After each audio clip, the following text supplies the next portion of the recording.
In early May, the orange harvest is still on, and trucks are still hauling the fresh fruit to processors.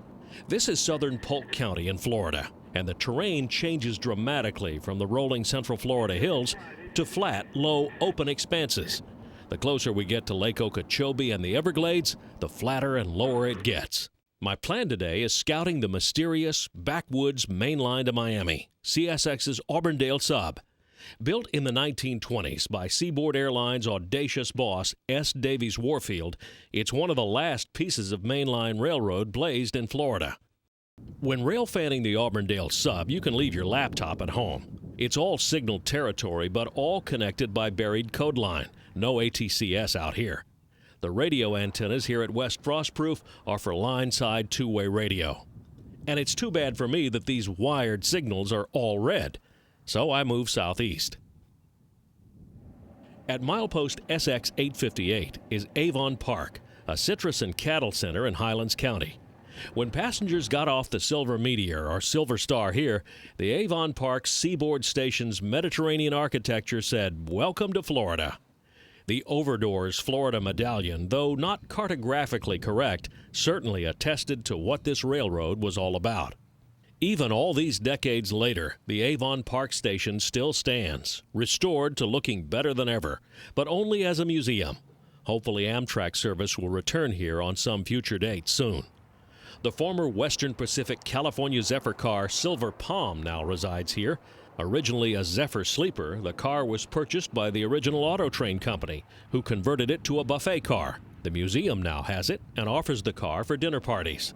Continuing southeast, our next stop is Sebring. At milepost SX 867, Sebring is almost a carbon copy of Avon Park, but with one major difference. It still serves passenger trains.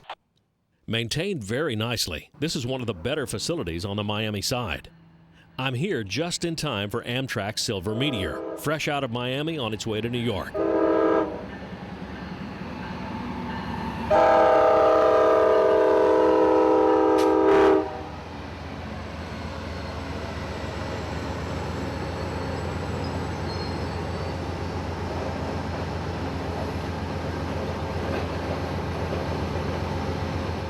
This part of Florida is sparsely populated, but there are plenty of passengers at the Sebring stop today.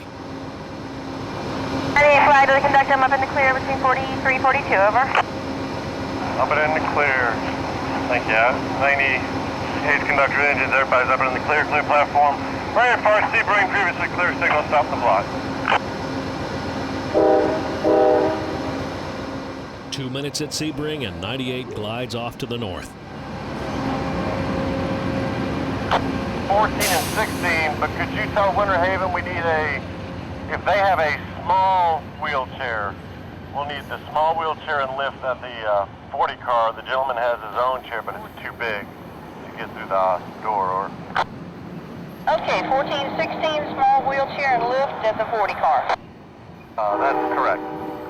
Thank you, have a safe trip.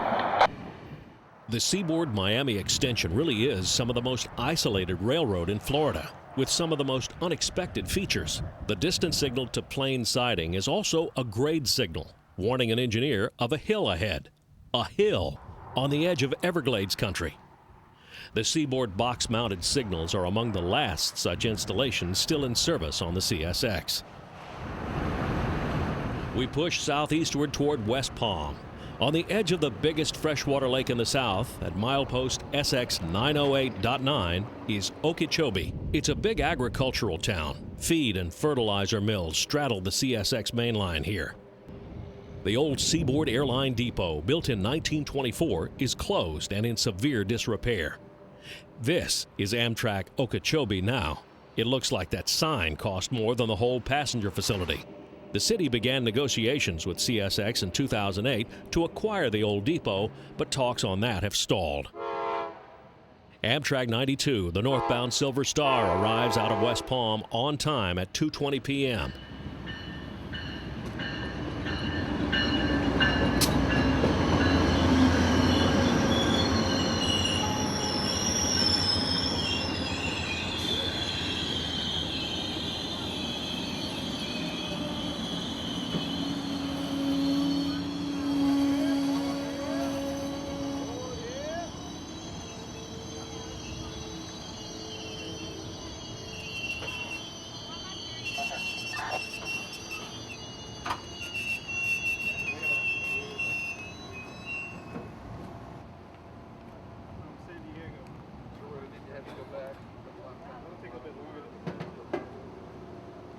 right, 92, we're ready to go.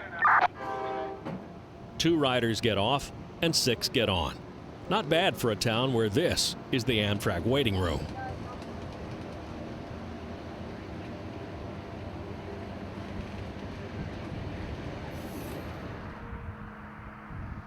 "14 miles southeast of Okeechobee, the Seaboard crossed the FEC K branch at Marcy, Florida. Now, Seaboard is the CSX, and the K branch is operated by U.S. Sugar's South Central Florida Express.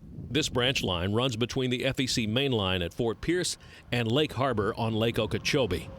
I'm glad I stopped at Marcy because, as there are no road crossings out here, this guy slipped right up on me with no warning.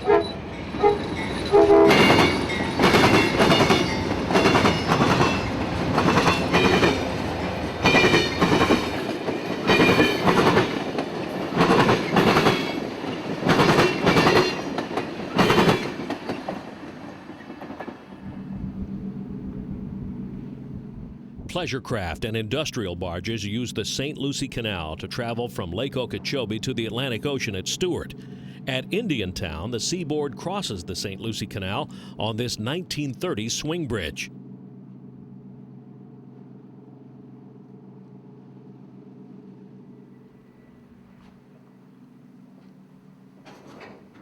With the rails down and locked, this old bridge is still good enough for the likes of Q453, Q250, and Amtrak 97, the southbound Silver Meteor.